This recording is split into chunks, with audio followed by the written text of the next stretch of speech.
Thank you so much, Eleni and Claire, for joining us for this webinar. We're doing a series focusing on women in tech. So be really grateful that you've taken the time out of your schedules to organise this and to talk about mentoring. We've got a mentoring programme just about to kick off in May, and I'm sure you've got one as well. And we'd love to hear your best practices, your thoughts, your experiences, and what you get out of it as well. So over to you. Thank you very much, Claire, and good afternoon, everyone. Welcome to our second webinar. This is about nurturing talent through mentorship and sponsorship.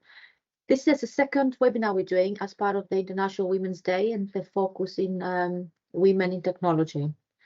So I'm delighted to have Claire Talbot joining us, who is the Global Vice President for IT for Smartestenergy. So I'm Eleni Kelly, I'm the CIO for Pluxee UK. Claire, would you like to introduce yourself a little bit? Well, as you told them my name, so yeah, I'm the Global VP of IT at Smartest. I've been in IT a very long time, and I've seen the ever roller coaster of women leaving and women returning to IT. So I mean, I've done everything from being a developer right the way up to where I am now. So I don't think there's much of IT I haven't worked in. And I'm proud to support women who want to enter or return to IT, which is why I think that both sponsorship, mentoring and coaching is so important. Yes, that's actually one of the first things, because we met, I think, was it back in October when in a global CIO institute. And one of the first things I think I learned about you is how passionate you are about mentoring young talent and developing them through and around technology. And do you maybe want to talk a little bit about your experience in mentorship? What does it mean to you? Why do you think it's important? I think it's important because from my own experience, when I started, there weren't many women, so I didn't get mentored. I didn't have a role model that I could look up to that gave me the insight of where I wanted to go with my career. It was predominantly male dominated, and I think that it's incredibly important to help women that want to move along the path, whether it's to be a pure technical path and become a principal technical person, or whether it's to move into the management aspect of IT. Equally important to be mentored to do, but to have somebody that you can relate to and has, I don't know, walked in the miles that you are going to have to walk in to get there. And I feel you need to give back. If we're going to be passionate about increasing diversity, then we need to support that and help bring it about and not be a queen bee. Really well said.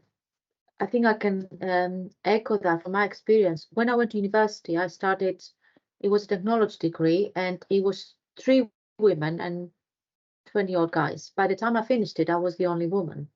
So I kept thinking, well, you know, what does everybody else know that I don't know? You know, why there are not any more women around? And you see that when you're starting through, like I said, I've started as a developer as well. I had one more female developer. She dropped out after 2 years, and then it was just, you know, it was just me, not seeing any other female technologist, let alone leaders. You really don't know how best to work out the corporate world. Because it's not about, I think one of the best advice I got is not just about doing your job. That was it seems so simple, but it was an eye opener. So I think I'm with you on that. We need to show the way a little bit, and I also say it's a shortcut a lot of the times. You know, I always want to share the things I didn't do so well, and maybe shortcut the next person. So hopefully people will find this useful going forward. When we're talking about mentorship, though, and we hear the word sponsorship as well, how do you feel the two overlap or work together? Well, mentorship is supporting inside and outside, so you can mentor. So, and I do mentor people outside of my business. I mentor boys too, though. I don't just stick to ladies. You know, I've been asked by young developers who are male to support them, and I have done that too. And then sponsorship is more advocating for somebody that's in your own employer and helping them navigate whatever they need to get where they want to go, whether it's to be promoted with inside your organization or even so that they can grow their own network to move outside. I mean, there's nothing wrong in sponsoring someone to aspire to being outside of your organization too. They're both as credible as one another, but I think they do overlap in a certain way, because if you're sponsoring somebody internally, then you are to a certain extent mentoring them as well. That's true. And you talked about, you mentoring, you have male and female mentees. Do you explore different tactics with them, or is there a difference? I think there is a difference, because I think with men, in this is a very general statement. Obviously, there will be individuals that don't relate to this, but I find that men generally see where they want to go and don't suffer from the imposter syndrome that women do suffer from. So you can mentor them differently, because they aspire to that role and they can relate to themselves being in that role. I find, again, generalizing, that most of the ladies that I mentor don't think that they're good enough for the step up, question their own ability. So mentoring them has to be different, because the people that you need to work on their own self-worth to get their own mindset into a place where they see that step up. Whereas with the gentlemen that I personally have mentored, it's more about how do they make the transition. They already see themselves there, but they're more asking, how do I take the step up, and how do I then manage up again, and what are the skills that I need to be taken credible, because they already see themselves in that role. So I'd say those were the differences. I don't know if that relates to some of the people on the call or not, but that's my experience. Thank you, and please do write in the comments if that rings true. But you talked about imposter syndrome, and I have to say, when that first, I start hearing that term, I thought, oh, this is what I have. this is what's wrong, because we look in the sort of statistics around interviews and job descriptions and how we write job descriptions. Because men will go, if they have 5 out of 10 skills, they'll say, yep, that's me, I can do it. But as women, we tend to say, no, I need to have at least 9 or all of the skills and I have experience. But then I was thinking, if you do have all the skills and you have the experience on the role, then there's no room to grow. What are you going to do? You've already done this. So what are you going to do? How are you going to develop more?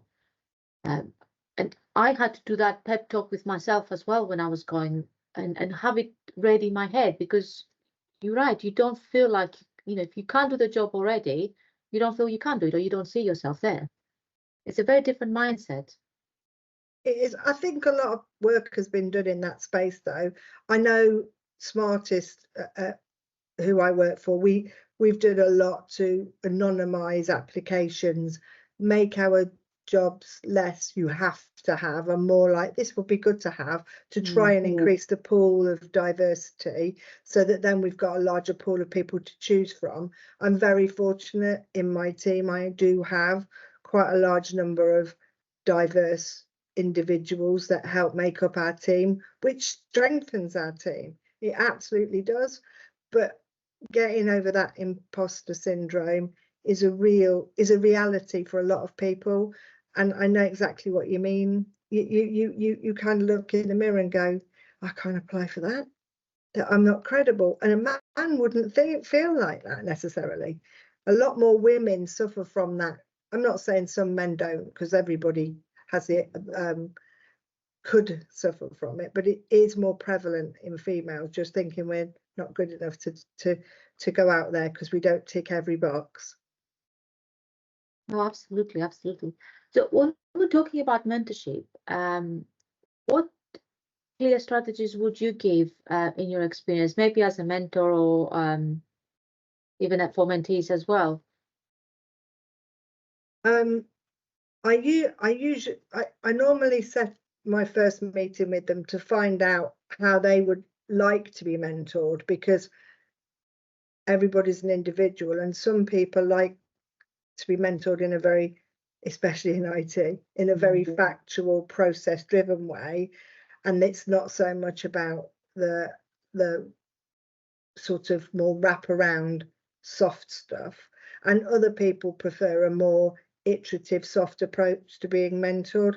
But what I do try to do is set out what the boundaries are, what the expectations are, what they want to get from it, and I try and map that out with them. I like to do a draft list of where they want to go and what are the areas that they find as their biggest challenge, and see how I can support them. That's a very good point. And you're talking about the approach as well. It reminds me, we run in Pluxee Insights. I don't know if you ever came across it, which is a personality profile tool, and it uses colors. And a lot of the IT, definitely my team, come out as blue, so very analytical, very process driven. And where the yellows, we have less of that, which is the fluffy, huggy thing. So it definitely makes sense to really understand with the mentee how they want to work going forward and what they're trying to get out of it. It is a lot of IT people are blue. For those of you that have never done ColourWorks, there is a free one that you can do online, and it is quite illuminating if you've never done it. But yes, IT has a lot of blues. Yes, absolutely. And it's always interesting to see the colors, especially at time of stress or when it's a new situation, how the colors come through. So that's quite interesting.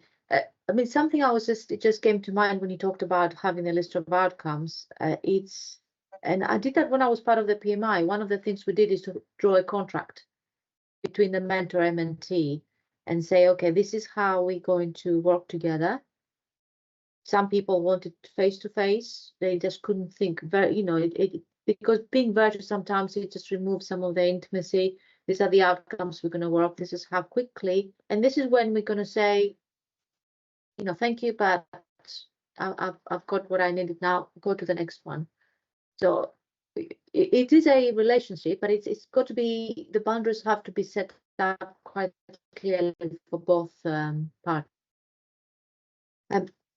So if you're looking for advice on how to select a mentor, how would you go? What's your advice? What qualities would you look for? I think you need to start by looking what your goals are. Because if your goals are to be more technical, for instance, then having a management mentor is not going to help you. But having a mentor that comes from a technical background that can help you with the next throes of your career will be better. Once you've had those, you should be able to work out what the shape of your mentor is and what you need to get out of the relationship. And then look at, is industry knowledge important? Do you want somebody that can help you with personal skill development? Is it more about just because not every mentorship is about career progression. Some people just want to get really good at what they do and feel that a mentor can help them achieve that too. So it's about understanding what you want to get out of it so that you can be paired up with the person that can help you achieve that. And how would you advise to go around mentoring? So you've got your qualities now, you've got your goals, hopefully. How would you look for a mentor?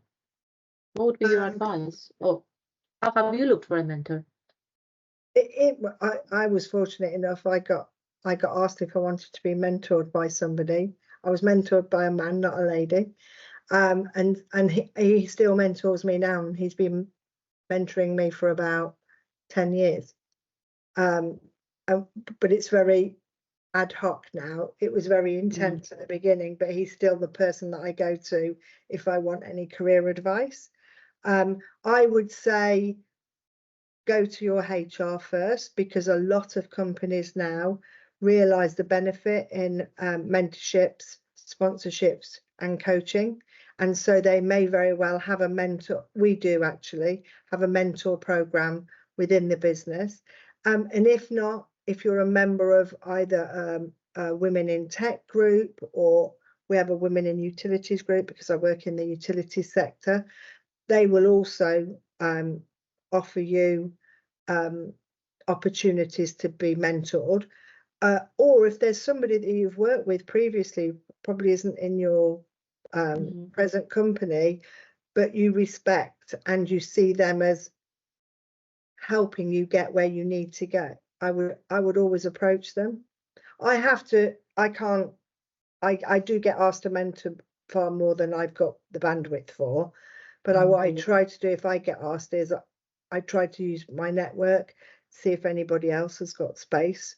So the person you ask may not be able to do it, but they might know somebody that can help you. Program, and this lady was in IT. She was this marketing officer. But one of the things she taught me that it's okay to be assertive, and it's okay to be direct, because I was always being told off for being too direct.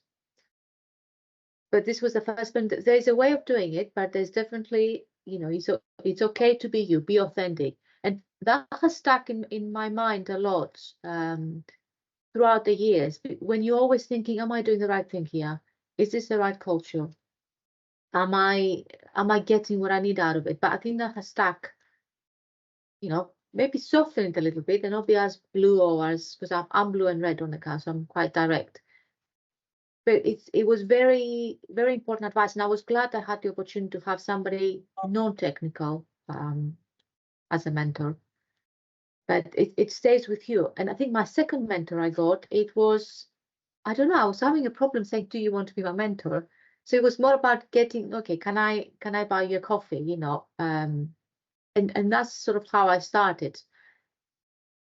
It was more informal, but again, very, very different relationship, very, and I got out of it. And I think I'd still do it. There's a lot to be said about having people you trust around you, and you trust them to tell you the truth, not what you want to hear. I think that's the other important thing. And I think you are absolutely right. You've got to be the authentic you, because it's really tiring trying to not be you. So you have to be authentic, because you're compromising yourself if you're not authentically you. So I think that is great advice. Yeah, that works for men or women. It's not oh yes, absolutely. So I just wonder if we open it up to everybody on the call. Well, what do you find challenging about mentorship? I was very shy, I think, very much of an introvert in the beginning. So anybody wants to share, maybe in the comments, of what they find challenging about mentorship?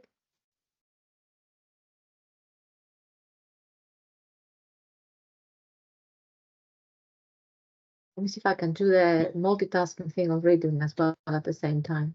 Okay, do you think men can effectively mentor women, helping them get over imposter syndrome? I think that's a great question. And if I take a start, I think I had a male mentor, and you know, he was awesome. He was one of the people that said, actually, you are being too direct here. Tone it down a bit, and give me sort of examples. So I think absolutely you can get that. Claire, what do you think? I do. As I've said, my mentor for the last 10 years is a man, and he doesn't work in IT. He's a senior business leader, but he doesn't have an IT background. And I think sometimes it's good to have a male mentor, because it does help you develop, as you said, how you approach situations in a different way.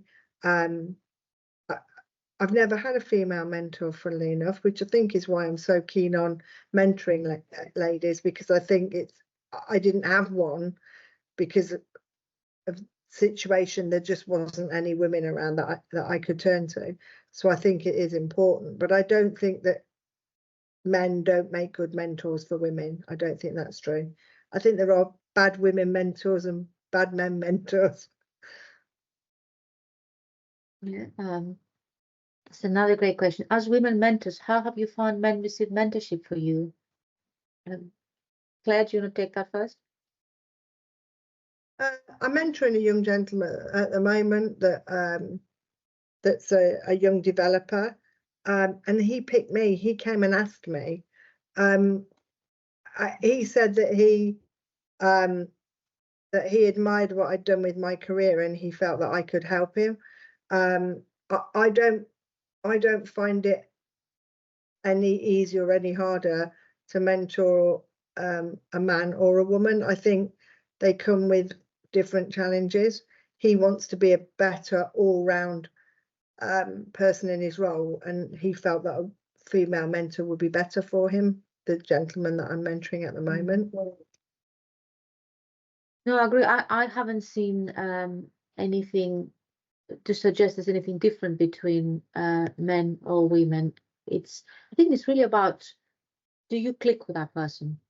Do you trust them? Do you have rapport? And I think that's more important than male or female, just like any relationship. So yes, that's all very very interesting. So we talked a little bit about you had a program at work, mentoring, and we in Pluxee, we are starting a mentorship program as well. But what would you say is the, you give the advice of how maybe organizations can do better, maybe some of your learnings on mentoring and facilitating mentoring for the employees?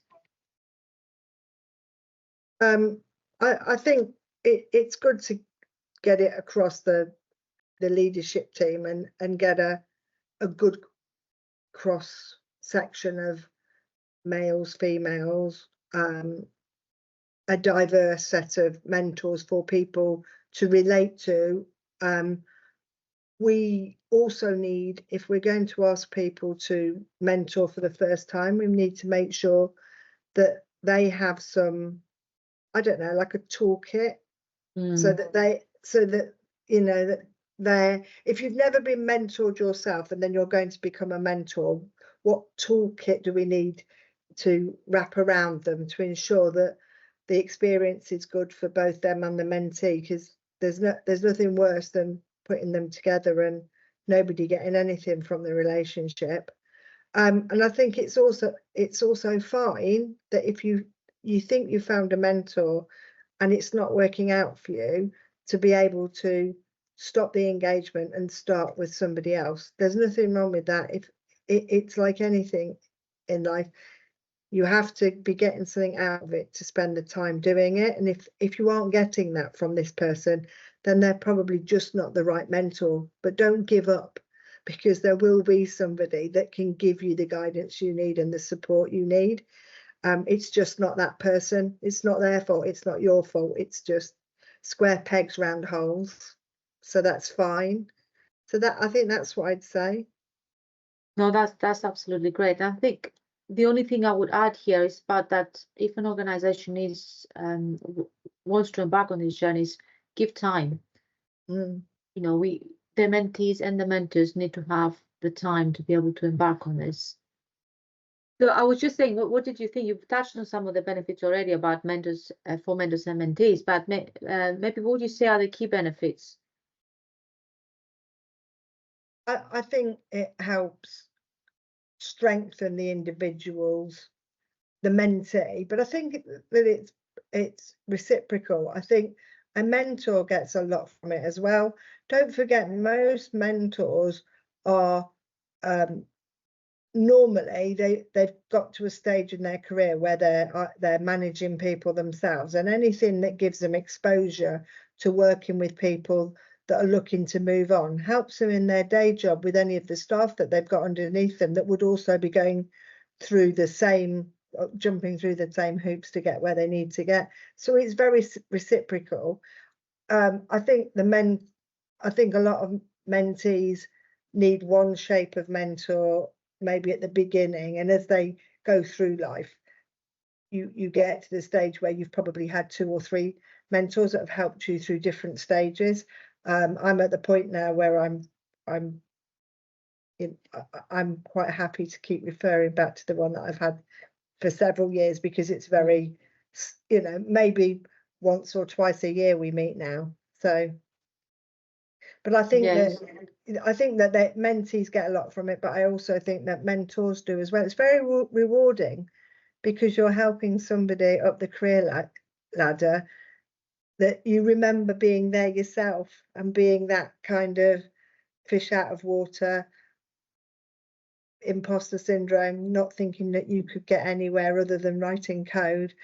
And then you see a lot of that yourself in that person, and then, you know, it brings out that empathy, doesn't it? You want to help them get on because that's what you needed and you probably never got it. Yeah, absolutely. I mean, there is this thing, reverse mentoring, isn't it? And it is really for maybe other employees to come back to maybe more senior leaders and give them some mentoring of how they come across, their leadership style.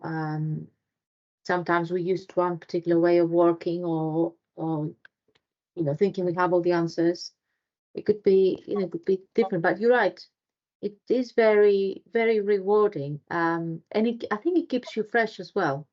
It just keeps you thinking fresh, because I know I've had conversations, I'm sure you have as well, that a lot of the times you think, why? I did not think of that, or I hadn't thought of that different approach.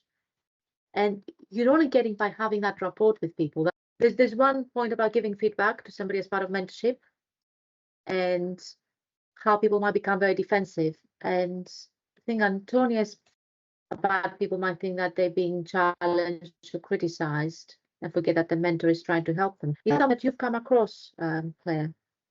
I think if you feel that you're being criticised, then they're not mentoring you very well, because they should be criticising you constructively or otherwise. I mean, if you've entered into a relationship with this person, they should be coaching you, not criticising you, even if it is constructive criticism. Everybody finds feedback hard when it isn't what you want to hear.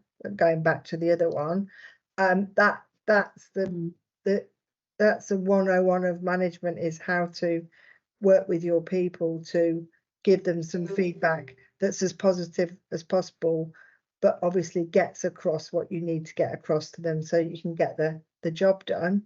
But I think I would challenge back if I was being criticised, because it's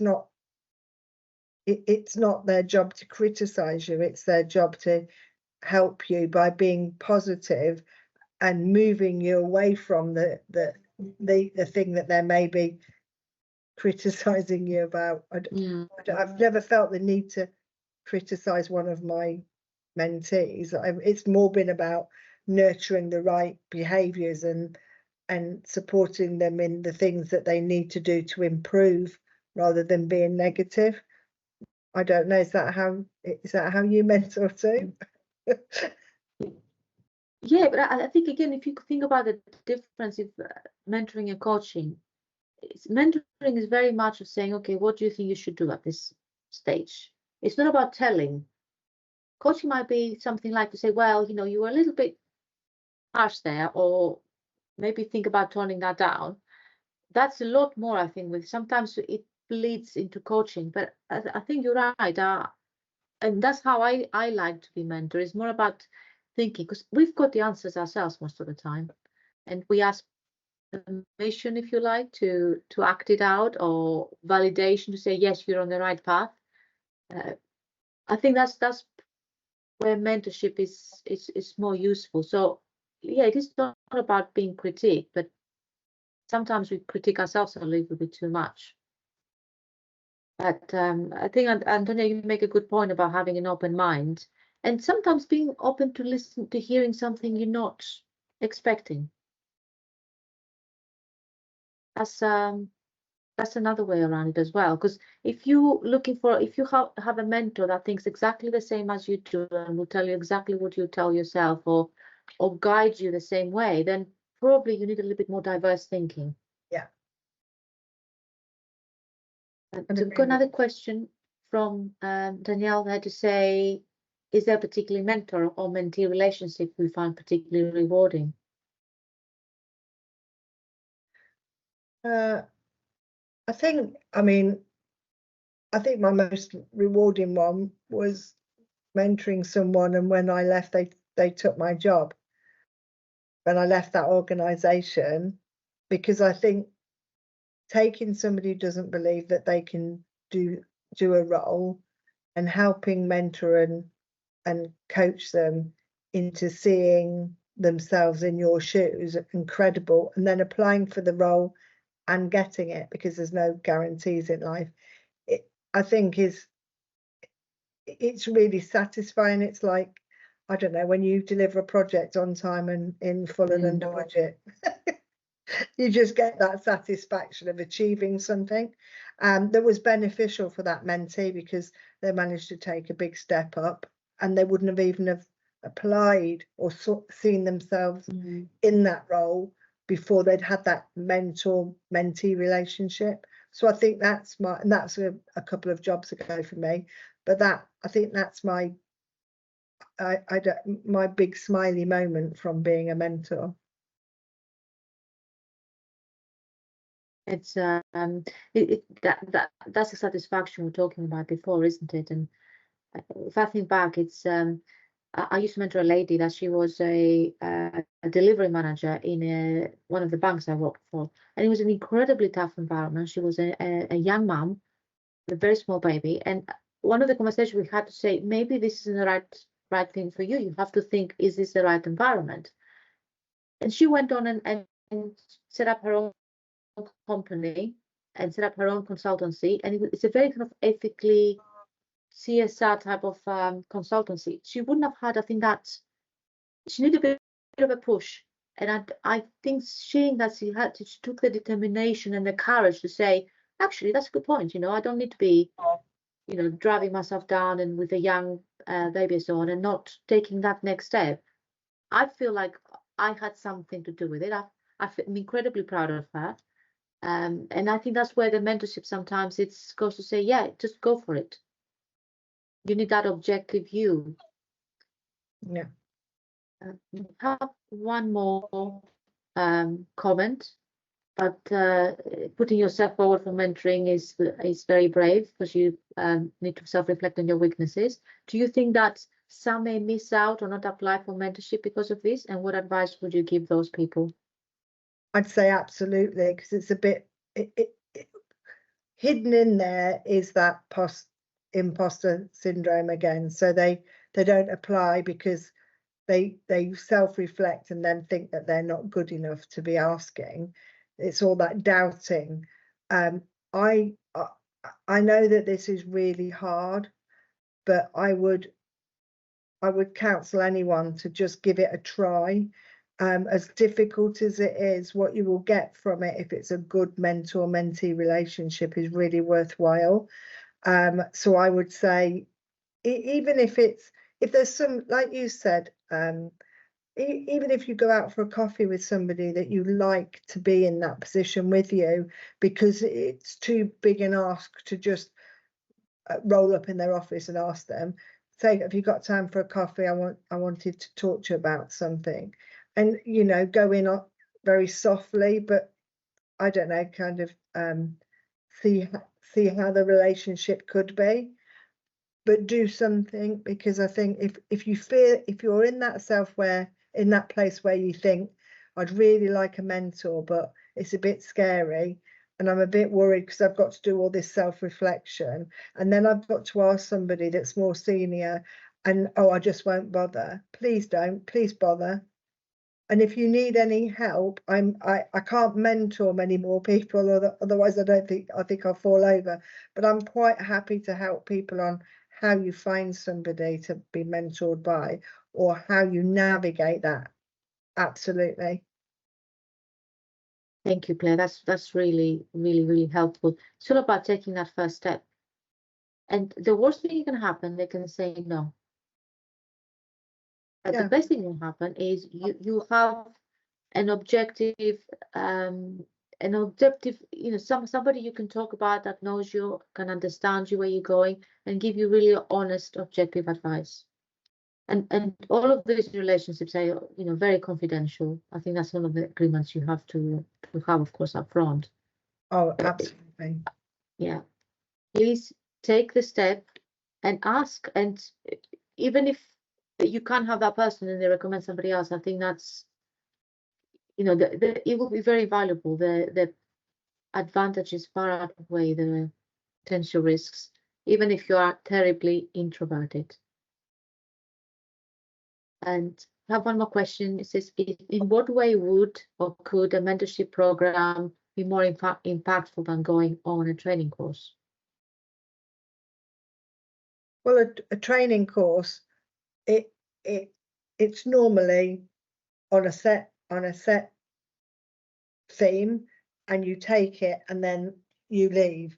Mentoring is about iterating and navigating around what you need to achieve as an individual to get where you want to go, from somebody usually that's already walked that walk, and it's normally over a period of time with face-to-face meetings, or on, depending on how you want to run it, and it's that support and having somebody that you can go, hey, I really need to run this past somebody that I trust.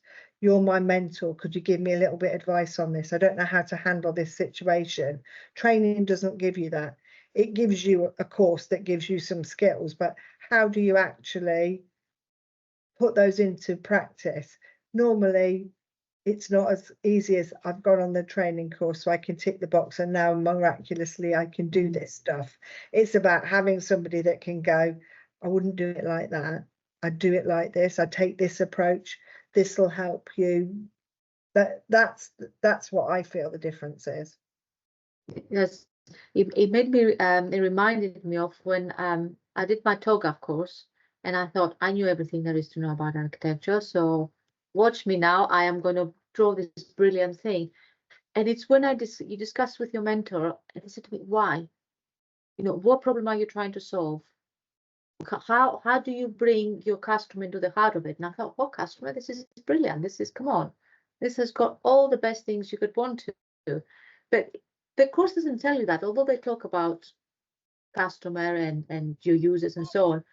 Somebody needs to give you a bit of a nudge and say, no, it's not about your brilliant diagrams or the beautiful landscape you just drawn. It's about this core thing called customer, user, whatever it is, and give you that nudge. But again, it goes back to relationship. You need to have that honest relationship. I know we've got a couple more minutes. Are there any more questions?